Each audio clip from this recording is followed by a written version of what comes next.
Hello दोस्तों, H के study में आपका स्वागत है। हम लोग इसके पहले समास पूरा देख चुके हैं। आज हम लोग पढ़ेंगे शब्द। शब्द क्या होते हैं उसके आगे हम लोग देखेंगे। तो आइए क्लास को स्टार्ट करते हैं। आज कौन सा लेक्चर है आपका? 36 लेक्चर है हिंदी यूपीपीसीएल जेई का।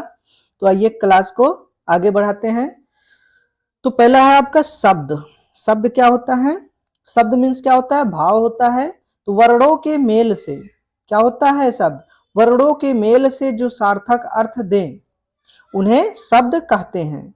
तो वर्णों के मेल से जो सार्थक अर्थ देते हैं उन्हें क्या कहा जाता है? उन्हें शब्द कहा जाता है।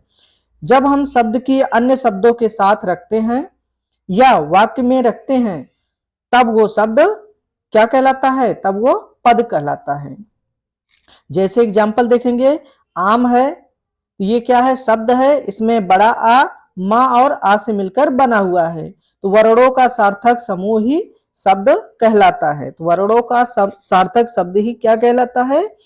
शब्द कहलाता है।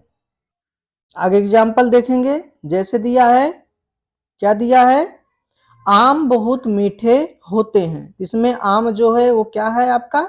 वो आपका पद है। आगे देखते हैं हम लोग कि जब शब्द की वाक्य में प्रयोग करते हैं, जब शब्द को क्या करते हैं? वाक्य में प्रयोग करते हैं तो शब्द ये पद कहलाता है। तो ये शब्द क्या कहलाते हैं? ये जो है वो पद कहलाते हैं। जैसे संज्ञा, सर्वनाम, क्रिया, विशेषण, अव्यय हो सकते हैं। तो इसमें कौन कौन से शब्द आ सकते हैं?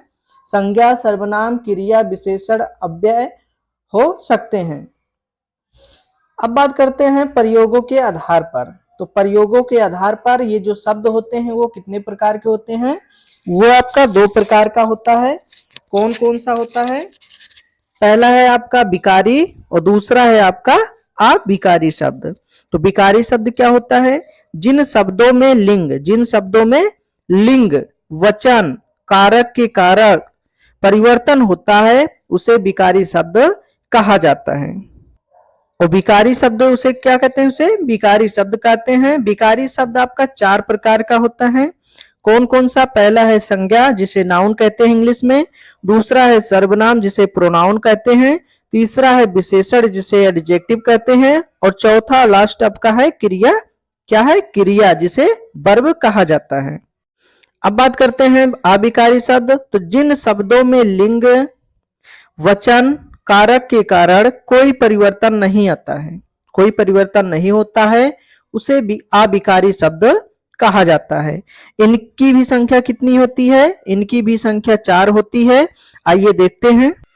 तो पहला है आपका क्रिया विशेषण, जिसको एडवर्ब बोलते हैं। दूसरा है आपका समुच्चय बोधक, कंजक्शन बोलते हैं हम। तीसरा है आपका संबंध बोधक, जिसको क्या बोलते हैं? प्रोविजन बोलते हैं।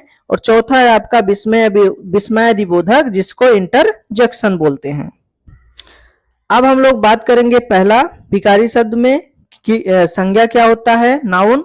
तो संज्ञा या नाउन किसे कहते हैं? इसका पहला नाम जो होता है वो जिससे क्या होता है? पहचान होती है। नाम मतलब क्या होता है? इससे पहचान होता है। और पहचान कैसे करेंगे हम लोग? कि किसी वस्तु, व्यक्ति या स्थान के नाम को संज्ञा कहते हैं। तो किसी व्यक्ति, वस्तु तथा स्थान के नाम को संज्ञा कहा जाता है या नाउन कहते हैं। श्री कामता प्रसाद गुरु जी के अनुसार संज्ञा के 3 भेद माने गए हैं। कितने भेद? 3 भेद होते हैं, जिसे मूल संज्ञा कहते हैं। तो ये संज्ञा कितने प्रकार के होते हैं? 3 होते हैं। कौन कौन से? व्यक्तिवाचक संज्ञा, दूसरा है आपका जातिवाचक संज्ञा, तीसरा है आपका भाववाचक संज्ञा। तो अर्थ के आधार पर संज्ञा के 5 भेद होते हैं। अगर हम लोग अर्थ के आधार पर देखेंगे तो संज्ञा के 5 भेद होते हैं।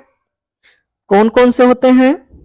व्यक्तिवाचक संज्ञा, जातिवाचक संज्ञा, भाववाचक संज्ञा, द्रव्यवाचक संज्ञा, और पांचवा है आपका समूहवाचक संज्ञा।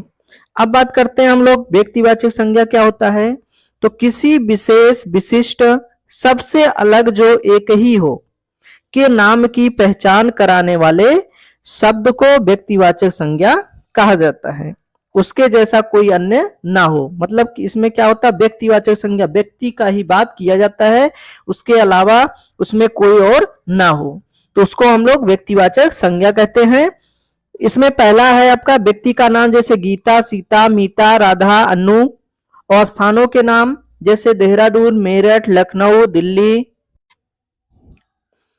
और पर्वतों के नाम जैसे अरावली पर्वत, विंध्याचल पर्वत, और आपका है देशों के नाम जैसे पाकिस्तान हो गया, राजस्थान, भारत, और नदियों का नाम जैसे गंगा नदी, यमुना, ताप्ती, झेलम, और राष्ट्रीयता का नाम जैसे भारतीय, पाकिस्तानी, चीनी, ये आपका राष्ट्रीयता का है। और महीनों व दिनों के नाम जैसे जनवरी, फरवरी, सोमवार, मंगलवार, और त्योहारों के नाम जैसे दीपावली, होली, दशहरा, और आपका हो गया त्योहारों का नाम हो गया। किताबों के नाम जैसे गीता, महाभारत, रामायण, युद्धों के नाम इसमें आते हैं जैसे बैटल ऑफ बक्सर, बक्सर का युद्ध, रेगिस्तानों के नाम, तो ये सब आदि व्यक्तिवाचक संज्ञा में आते हैं। दूसरा है आपका जातिवाचक संज्ञा, तो ऐसे शब्द जिनसे सभी एक ही जाति के व्यक्ति या वस्तु या प्राणी का बोध होता है, उसे उसे जातिवाचक संज्ञा कहते हैं। तो जिसमें ऐसे शब्द जिनसे एक ही जाति के व्यक्ति हो या वस्तु हो या प्राणी हो का बोध कराता है, उसे जातिवाचक संज्ञा कहा जाता है। जैसे भाई, बहन, अध्यापक, वकील, सड़क, शहर, पेन, मोबाइल, लैपटॉप, गाय, कौवा, नदी, आम, चौधरी, कुमारी, कुमार, सिंह, कोचिंग, साबुन, सब्जी, कैमरा, कुर्सी, टेबल, बोतल, गिलास, चप्पल आदि। तो इसमें आपका ये सब क्या है, जातिवाचक संज्ञा हो गया। अब बात करते हैं भाववाचक संज्ञा की। तीसरा है आपका भाववाचक संज्ञा। इसमें गुण, दोष, दशा अथवा अवस्था की पहचान कराने वाले शब्द को भाववाचक संज्ञा कहा जाता है। ये अमूर्त होती हैं, जैसे ईमानदारी, इसमें आप क्या प्रकट करेंगे, भाव, मतलब एक भाव देखेंगे। क्रोध, बुढ़ापा, अमीरी, गरीबी, बेईमानी, मानवता, बचपन, मित्रता, अपनापन, मिठाई और चढ़ाई आदि, ये सब क्या है, भाववाचक संज्ञा। सिर्फ हम इन्हें क्या कर सकते हैं, भाव मतलब अनुभव कर सकते हैं। तो भाववाचक संज्ञा 4 प्रकार से बनता है। कितने प्रकार से, 4 प्रकार से बनता है।